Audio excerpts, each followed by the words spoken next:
ಎಲ್ಲರೂ ನಮಸ್ಕಾರ ಸ್ನೇಹಿತರೆ. ಯಾರ್ಯಾರು ಇನ್ನೂ crack S S C exam at S S C Kannada G K YouTube channel subscribe ಮಾಡ್ಕೊಂಡಿಲ್ಲ, ದಯವಿಟ್ಟು ಸಬ್ಸ್ಕ್ರೈಬ್ ಮಾಡ್ಕೊಳ್ಳಿ. ನೆಕ್ಸ್ಟ್ ನೋಟಿಫಿಕೇಷನ್ ನಿಮಗೆ ಬರುತ್ತೆ. ಸೊ ಕ್ಲಾಸ್ ನಡೆದಾಗೆಲ್ಲ ನೋಟಿಫಿಕೇಷನ್ ನಿಮಗೆ ಬರುತ್ತೆ.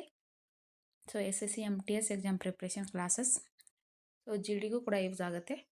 ಸೊ ಪದೇ ಪದೇ ಕೇಳಲಾಗಿರೋ ಪ್ರಶ್ನೋತ್ತರಗಳು, ಸೊ ಫಿಕ್ಸ್ ಕ್ವಶನ್ ಬರುತ್ತೆ. ಯಾರೂ ಮಿಸ್ ಮಾಡ್ಕೋಬೇಡಿ, ತಪ್ಪದೇ ಪೂರ್ತಿ ವಿಡಿಯೋ ನೋಡಿ. ನಿಮಗೆ PDF ಬೇಕಾದಲ್ಲಿ ಕೊಟ್ಟಿರೋ ನಂಬರ್ಗೆ ಕಾಂಟ್ಯಾಕ್ಟ್ ಮಾಡಿ, PDF ಲಭ್ಯವಿದೆ. ಸೊ ಟಾಪ್ 40 ಕ್ವಶನ್ಸ್ ನೋಡೋಣ ಇವತ್ತು. ಬನ್ನಿ ಕ್ಲಾಸ್ ಸ್ಟಾರ್ಟ್ ಮಾಡೋಣ. ಪ್ರಶ್ನೆ 1, ಭಾರತದ ಸಂವಿಧಾನ ಜಾರಿಗೆ ಬಂದ ವರ್ಷ ಯಾವುದು? ಇದು ಸರಿಯಾದ ಉತ್ತರ 1950 ಜನವರಿ 26. ಸೊ ನೋಡಿ, ಕನ್ಫ್ಯೂಷನ್ ಮಾಡ್ಕೋಬೇಡಿ. ಅಂಗೀಕಾರವಾದ ವರ್ಷ ಬೇರೆ, ಜಾರಿಗೆ ಬಂದ ವರ್ಷ ಬೇರೆ. ಸೊ ಭಾರತದ ಸಂವಿಧಾನ ಯಾವಾಗ ಅಂಗೀಕಾರವಾಯಿತು ಅಂತೇಳಿ ಕಮೆಂಟ್ ಬಾಕ್ಸ್ನಲ್ಲಿ ತಿಳಿಸಿ. ಪ್ರಶ್ನೆ 2, ರಿಟ್ ಹೊರಡಿಸುವ ಅಧಿಕಾರ ಯಾವ ದೇಶದ ಸಂವಿಧಾನದಿಂದ ಎರವಲು ಪಡೆಯಲಾಗಿದೆ? ಇದು ಸರಿಯಾದ ಉತ್ತರ ಬ್ರಿಟನ್. ಪ್ರಶ್ನೆ 3, ಸುಪ್ರೀಂ ಕೋರ್ಟ್ ಮುಖ್ಯ ನ್ಯಾಯಾಧೀಶರನ್ನು ಯಾರು ಪ್ರಮಾಣ ವಚನ ಬೋಧಿಸುತ್ತಾರೆ? ಇದು ಸರಿಯಾದ ಉತ್ತರ ರಾಷ್ಟ್ರಪತಿ. ಪ್ರಶ್ನೆ 4, ಹೈಕೋರ್ಟ್ ಮುಖ್ಯ ನ್ಯಾಯಾಧೀಶರನ್ನು ಯಾರು ಪ್ರಮಾಣ ವಚನ ಬೋಧಿಸುತ್ತಾರೆ? ಇದು ಸರಿಯಾದ ಉತ್ತರ ರಾಜ್ಯಪಾಲರು. ಸೊ ನೀವು ಚಾನಲ್ ಸಬ್ಸ್ಕ್ರೈಬ್ ಮಾಡೋದ್ರಿಂದ ನಮಗೆ ಹೆಚ್ಚಿನ ಪ್ರೋತ್ಸಾಹ ಸಿಗುತ್ತೆ. ಸೊ ದಯವಿಟ್ಟು ಸಬ್ಸ್ಕ್ರೈಬ್ ಮಾಡ್ಕೊಳ್ಳಿ. ಪ್ರಶ್ನೆ 5, ರಾಜ್ಯಪಾಲರಿಗೆ ಯಾರು ಪ್ರಮಾಣ ವಚನ ಬೋಧಿಸುತ್ತಾರೆ? ಇದು ಸರಿಯಾದ ಉತ್ತರ ಹೈಕೋರ್ಟ್ನ ಮುಖ್ಯ ನ್ಯಾಯಾಧೀಶರು. ಪ್ರಶ್ನೆ 6, ಭೂ ಸುಧಾರಣೆ ಸಂವಿಧಾನದ ಯಾವ ಅನುಸೂಚಿ ಅಡಿಯಲ್ಲಿ ಬರುತ್ತದೆ? ಇದು ಸರಿಯಾದ 9ನೇ ಅನುಸೂಚಿ. ಪ್ರಶ್ನೆ 7, ರಾಜ್ಯಪಾಲ ಹುದ್ದೆಗೆ ಸ್ಪರ್ಧಿಸಲು ಬೇಕಾದ ಕನಿಷ್ಠ ವಯಸ್ಸು ಎಷ್ಟು? ಇದು ಸರಿಯಾದ ಉತ್ತರ 35 ವರ್ಷ.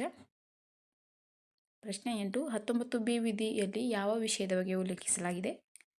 ಇದು ಸರಿಯಾದ ಉತ್ತರ ಸಭೆಯನ್ನು ಸೇರುವ ಸ್ವಾತಂತ್ರ್ಯ. Next question. ಪ್ರಶ್ನೆ 9, 21A ವಿಧಿ ಯಾವ ವಿಷಯದ ಬಗ್ಗೆ ತಿಳಿಸುತ್ತದೆ? ಇದು ಸರಿಯಾದ ಉತ್ತರ ಶಿಕ್ಷಣದ ಹಕ್ಕು. ಪ್ರಶ್ನೆ 10, ಜೀವಿಸುವ ಮತ್ತು ವೈಯಕ್ತಿಕ ಸ್ವಾತಂತ್ರ್ಯದ ರಕ್ಷಣೆ ಬಗ್ಗೆ ತಿಳಿಸುವ ಸಂವಿಧಾನದ ವಿಧಿ ಯಾವುದು? ಇದು ಸರಿಯಾದ ಉತ್ತರ 21ನೇ ವಿಧಿ. ಪ್ರಶ್ನೆ 11, ಯಾವ ವಿಧಿಯನ್ನು ಡಾಕ್ಟರ್ BR ಅಂಬೇಡ್ಕರ್ ಅವರು ಸಂವಿಧಾನದ ಆತ್ಮ ಮತ್ತು ಹೃದಯ ಎಂದು ಕರೆದಿದ್ದಾರೆ? ಇದು ಸರಿಯಾದ ಉತ್ತರ 32ನೇ ವಿಧಿ. ಪ್ರಶ್ನೆ 12, 6 ವರ್ಷಗಳನ್ನು ಪೂರೈಸುವ ಎಲ್ಲ ಮಕ್ಕಳಿಗೆ ಪೂರ್ವ ಪ್ರಾಥಮಿಕ ಶಿಕ್ಷಣದ ಬಗ್ಗೆ ತಿಳಿಸುವ ಸಂವಿಧಾನದ ವಿಧಿ? ಇದು ಸರಿಯಾದ ಉತ್ತರ 45ನೇ ವಿಧಿ. Next question. ಪ್ರಶ್ನೆ 13, ರಾಷ್ಟ್ರಪತಿಯವರು ತಮ್ಮ ರಾಜೀನಾಮೆ ಪತ್ರವನ್ನು ಯಾರಿಗೆ ನೀಡುತ್ತಾರೆ? ಇದು ಸರಿಯಾದ ಉತ್ತರ ಉಪರಾಷ್ಟ್ರಪತಿ. ಪ್ರಶ್ನೆ 14, ಉಪರಾಷ್ಟ್ರಪತಿಯವರು ತಮ್ಮ ರಾಜೀನಾಮೆ ಪತ್ರವನ್ನು ಯಾರಿಗೆ ನೀಡುತ್ತಾರೆ? ಇದು ಸರಿಯಾದ ಉತ್ತರ ರಾಷ್ಟ್ರಪತಿ. ಸೊ ನೋಡಿ, ಸ್ಪೀಕರ್ ಅವರು ಉಪ ಸ್ಪೀಕರ್ ಅವರಿಗೆ ರಾಜೀನಾಮೆ ಪತ್ರ ನೀಡುತ್ತಾರೆ ಮತ್ತು ಉಪ ಸ್ಪೀಕರ್ ಅವರು ಸ್ಪೀಕರಿಗೆ ರಾಜೀನಾಮೆ ಪತ್ರ ನೀಡುತ್ತಾರೆ. ಹೀಗೆ ಇಲ್ಲಿ ರಾಷ್ಟ್ರಪತಿಯವರು ಉಪರಾಷ್ಟ್ರಪತಿಯವರಿಗೆ, ಉಪರಾಷ್ಟ್ರಪತಿಯವರು ರಾಷ್ಟ್ರಪತಿಯವರಿಗೆ ನೀಡುತ್ತಾರೆ. ಇಲ್ಲಿ ಕನ್ಫ್ಯೂಷನ್ ಮಾಡ್ಕೋಬೇಡಿ. ಪ್ರಶ್ನೆ 15, ಹೈಕೋರ್ಟ್ ಮುಖ್ಯ ನ್ಯಾಯಾಧೀಶರು ತಮ್ಮ ರಾಜೀನಾಮೆ ಪತ್ರವನ್ನು ಯಾರಿಗೆ ನೀಡುತ್ತಾರೆ? ಸರಿಯಾದ ಉತ್ತರ ರಾಷ್ಟ್ರಪತಿ.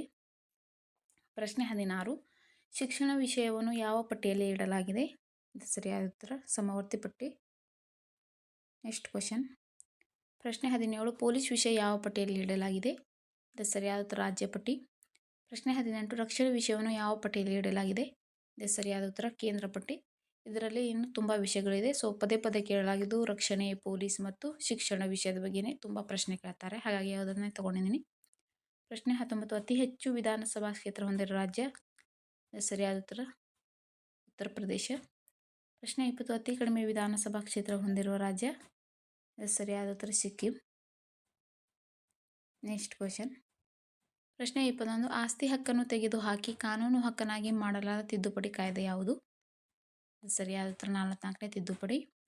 ಪ್ರಶ್ನೆ 22, ಮತದಾನದ ವಯಸ್ಸನ್ನು 21ರಿಂದ 18ಕ್ಕೆ ಇಳಿಸಿದ ಸಂವಿಧಾನದ ತಿದ್ದುಪಡಿ? ಸರಿಯಾದ ಉತ್ತರ 60ನೇ ತಿದ್ದುಪಡಿ. ಪ್ರಶ್ನೆ 23, 101ನೇ ತಿದ್ದುಪಡಿ ಯಾವುದಕ್ಕೆ ಸಂಬಂಧಿಸಿದೆ?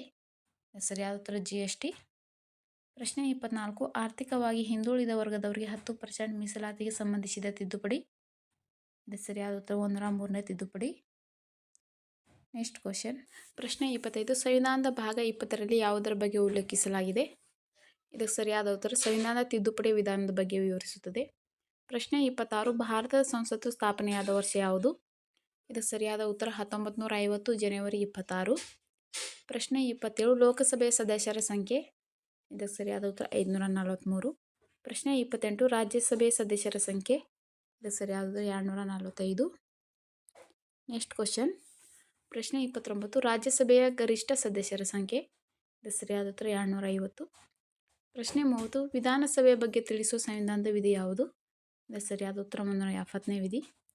ಪ್ರಶ್ನೆ 31 ಹೈಕೋರ್ಟ್ ಸ್ಥಾಪನೆಯಾದ ವರ್ಷ ಯಾವುದು? ಇದಕ್ಕೆ ಸರಿಯಾದ ಉತ್ತರ 1884.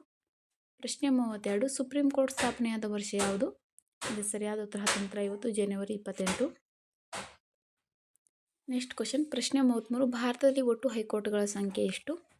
ಇದಕ್ಕೆ ಸರಿಯಾದ ಉತ್ತರ 25. ಪ್ರಶ್ನೆ 34 ಭಾರತದಲ್ಲಿ ರಾಷ್ಟ್ರೀಯ ತುರ್ತು ಪರಿಸ್ಥಿತಿಯನ್ನು ಇದುವರೆಗೆ ಎಷ್ಟು ಬಾರಿ ಘೋಷಿಸಲಾಗಿದೆ? ಇದಕ್ಕೆ ಸರಿಯಾದ ಉತ್ತರ 3 ಬಾರಿ. ಪ್ರಶ್ನೆ 35 ಭಾರತದಲ್ಲಿ ರಾಷ್ಟ್ರೀಯ ತುರ್ತು ಪರಿಸ್ಥಿತಿಯನ್ನು ಯಾವ ಸಂದರ್ಭದಲ್ಲಿ ಘೋಷಣೆ ಮಾಡಲಾಗಿದೆ? ಸೊ ಈ ಪ್ರಶ್ನೆಯನ್ನು ಕಥನ ರೂಪದಲ್ಲಿ ಕೇಳಬಹುದು. ಸೊ ನೋಡಿ 1962ರಲ್ಲಿ ಮಾಡಲಾಗಿದೆ ಭಾರತ ಮತ್ತು ಚೀನಾ ಯುದ್ಧ. 1971ರಲ್ಲಿ ಮಾಡಲಾಗಿದೆ ಭಾರತ್ ಮತ್ತು ಪಾಕಿಸ್ತಾನ ಯುದ್ಧ. 1975ರಲ್ಲಿ ಮಾಡಲಾಗಿದೆ ಆಂತರಿಕ ಅಡಚಣೆಗಳ ಆಧಾರದ ಮೇಲೆ. ನೆನಪಿಟ್ಕೊಳ್ಳಿ, ಕೇಳ್ತಾರೆ. ನೆಕ್ಸ್ಟ್ ಕ್ವಶನ್ ಪ್ರಶ್ನೆ 36 ತುರ್ತು ಪರಿಸ್ಥಿತಿಯನ್ನು ಯಾರು ಘೋಷಿಸುತ್ತಾರೆ? ಇದಕ್ಕೆ ಸರಿಯಾದ ಉತ್ತರ ರಾಷ್ಟ್ರಪತಿ. ಪ್ರಶ್ನೆ 37 ಮುಖ್ಯ ಚುನಾವಣಾ ಆಯುಕ್ತರನ್ನು ನೇಮಕ ಮಾಡುವವರು ಯಾರು? ಇದಕ್ಕೆ ಸರಿಯಾದ ಉತ್ತರ ರಾಷ್ಟ್ರಪತಿ. ಪ್ರಶ್ನೆ 38 ಆರ್ಥಿಕ ತುರ್ತು ಪರಿಸ್ಥಿತಿಯನ್ನು ಇದುವರೆಗೆ ಎಷ್ಟು ಬಾರಿ ಘೋಷಿಸಲಾಗಿದೆ? ಇದಕ್ಕೆ ಸರಿಯಾದ ಉತ್ತರ 1 ಬಾರಿ ಕೂಡ ಆರ್ಥಿಕ ತುರ್ತು ಪರಿಸ್ಥಿತಿಯನ್ನು ಘೋಷಣೆ ಆಗಿಲ್ಲ. ನೆಕ್ಸ್ಟ್ ಕ್ವಶನ್ ಪ್ರಶ್ನೆ 39 ಸಮವರ್ತಿ ಪಟ್ಟಿಯಲ್ಲಿ ಎಷ್ಟು ವಿಷಯಗಳು ಒಳಗೊಂಡಿದೆ? ಇದಕ್ಕೆ ಸರಿಯಾದ ಉತ್ತರ 52. ಪ್ರಶ್ನೆ 40 ಕೇಂದ್ರ ಪಟ್ಟಿಯು ಎಷ್ಟು ವಿಷಯಗಳನ್ನು ಒಳಗೊಂಡಿದೆ? ಇದಕ್ಕೆ ಸರಿಯಾದ ಉತ್ತರ 97. ಸ್ನೇಹಿತರೆ, ಈ ಕ್ವಶನ್ ನಿಮಗೆ ರಾಜ್ಯ ಪಟ್ಟಿಯಲ್ಲಿ ಎಷ್ಟು ವಿಷಯಗಳನ್ನು ಒಳಗೊಂಡಿದೆ ಅಂತ ಹೇಳಿ ಕಮೆಂಟ್ ಬಾಕ್ಸ್ನಲ್ಲಿ ತಿಳಿಸಿ. ಸೊ ಪೂರ್ತಿ ವಿಡಿಯೋ ನೋಡಿದ್ದಕ್ಕಾಗಿ ಎಲ್ಲರಿಗೂ ಧನ್ಯವಾದಗಳು. ಸಬ್ಸ್ಕ್ರೈಬ್ ಮಾಡೋದನ್ನು ಮರಿಬೇಡಿ. ಹಾಗೆ ಈ ವಿಡಿಯೋನ ನಿಮ್ಮ ಫ್ರೆಂಡ್ಸ್ ಕೂಡ ಶೇರ್ ಮಾಡಿ. ಸೊ ಸಿಗೋಣ ಮುಂದಿನ ವಿಡಿಯೋದಲ್ಲಿ. ಈ ವಿಡಿಯೋ ನಿಮಗೆ ಇಷ್ಟವಾದರೆ ಕಮೆಂಟ್ ಬಾಕ್ಸ್ನಲ್ಲಿ ಕಮೆಂಟ್ ಮೂಲಕ ತಿಳಿಸಿ.